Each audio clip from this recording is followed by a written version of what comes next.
வணக்கம். தமிழ்நாட்டில நேஷனல் ஹைவேல டிராவல் பண்றவங்களுக்கு ஒரு முக்கியமான அப்டேட் வந்திருக்கு. ஏப்ரல் 1லேருந்து அதாவது இன்னையிலிருந்து தமிழ்நாட்டில பல சுங்கச்சாவடிகள்ல இந்த டோல் கட்டணம் உயரப்போகுது. ஏப்ரல் ஃபுல்லாம் கிடையாது. நிஜமாலுமே டோல் கட்டணம் உயரப்போகுது. அத பத்தி தான் நம்ம இந்த வீடியோல பார்க்க போறோம். இந்த ஹைக் சுமார் 3% 7% வரைக்கும் இருக்குன்னு சொல்லப்பட்டிருக்கு. அதாவது road trip, office commute, out station travel, good transport எந்த வகை பயணமா இருந்தாலும் இனிமே கொஞ்சம் கூடுதலா செலவு செய்ய வேண்டியதா இருக்கும். ஆக்சுவலா இது சடனா எடுத்த முடிவுலாம் கிடையாது. கவர்மெண்டோடைய அந்த டோல் ரிவிஷன் ப்ராசஸ்னு ஒன்று இருக்கும். அதோடைய ஒரு அங்கம் தான் இது. இந்த கட்டண மாற்றம் எப்படி ஃபிக்ஸ் பண்ணப்படுது நம்ம பார்ப்போம். ஹோல்சேல் பிரைஸ் இண்டெக்ஸ்னு சொல்லுவாங்க. அதாவது நாட்டுடைய மொத்த விலை குறியீடு அடிப்படையில தான் கணக்கிடப்படுது. சிம்பிளா சொன்னா பராமரிப்பு செலவு, பொருளாதார மாற்றங்கள், ஆபரேஷனல் காஸ்ட் இது எல்லாம் பொறுத்து தான் டோல் ரேட்ஸ் வருஷா வருஷம் அப்டேட் ஆகுது. இந்த டோல் ஹைக் ரெகுலரா ஹைவேஸை கிராஸ் பண்றவங்களுக்கு ஒரு பெரிய இம்பாக்ட் கொடுக்கும்.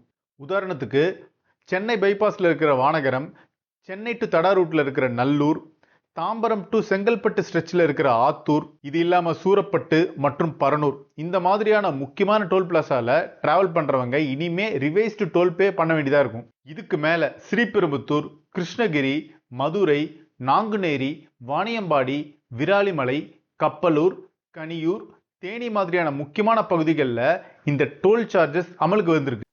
தமிழ்நாட்டில் இருக்கிற 77 நேஷனல் ஹைவே டோல்கேட்ஸ்ல 60 இடங்கள்ல இப்போ கட்டணம் உயர்த்தப்பட்டிருக்கு. மீதம் இருக்கிற 17 டோல் பிளாசாஸ்ல NHAA ஆனுவல் ஸ்கெடியூல் படி செப்டம்பர் 1 அன்னைக்கு கட்டணம் ரிவைஸ் செய்யப்படும். இதில் இன்னொரு இன்ட்ரெஸ்டிங்கான விஷயம் இருக்கு. மதுரவாயில் டு வாலாஜாபாத் அதாவது இந்த சென்னை டு பெங்களூர் ஸ்ட்ரெச்ல இருக்கிற இந்த நெமிலி மற்றும் சென்னை சமுத்திரம் ஆகிய இந்த டோல் பிளாசாஸ்ல கட்டணம் உயர்த்தப்படலை. அதுக்கான காரணம் அங்க இருக்கிற இந்த எக்ஸ்பிரஸ்வே பணிகள் ஃபுல்லா முடிக்கப்படல. அதனால கட்டணம் உயர்த்தப்படல. இதுல இன்னொரு துணுக்கு செய்தி ஒன்று சொல்றேன். 2019 ஏப்ரல் 1ஆம் தேதியிலிருந்து இந்த இடத்துல இது வரைக்குமே கட்டணம் உயர்த்தப்படவே இல்லை. ஆக்சுவலா டோல் கலெக்ஷனை பொறுத்த வரைக்கும் தமிழ்நாட்டில் பெரிய அளவில் ரெவன்யூ ஜென்ரேட் ஆகுது. 2021 ஏப்ரல்ல இருந்து இப்ப இருக்கிற பிப்ரவரி 28 வரைக்கும் NHAA தமிழ்நாட்டில் மட்டுமே 18,865.14 கோடி ரூபாய் வரைக்கும் டோல் கலெக்ஷன் செஞ்சிருக்காங்க. வருஷா வருஷம் இந்த ரெவன்யூ கூடிக்கிட்டே இருக்கு.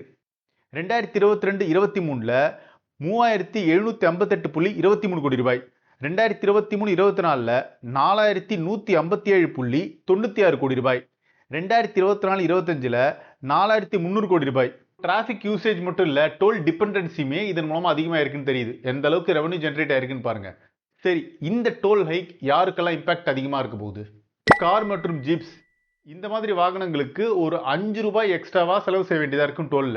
அடுத்ததா லாரிஸ் மற்றும் ஹெவி வெஹிக்கிள்ஸ் 15 ரூபாயில இருந்து 40 ரூபாய் வரைக்கும் டோல்ல கொஞ்சம் எக்ஸ்ட்ராவா கட்ட வேண்டியதா இருக்கும். இந்த சேஞ்ச் கொஞ்சம் சின்னதா கூட தெரியலாம் ஓவராலா பார்த்தா. ஆனா ரெகுலரா யூஸ் பண்றவங்களுக்கு இது இம்பாக்ட் ஹெவியா இருக்க போகுது. ஏன்னா ரெகுலரா சில பேர் ஹைவேஸை கிராஸ் பண்ணி டோலை யூஸ் பண்ணிட்டு போவாங்க.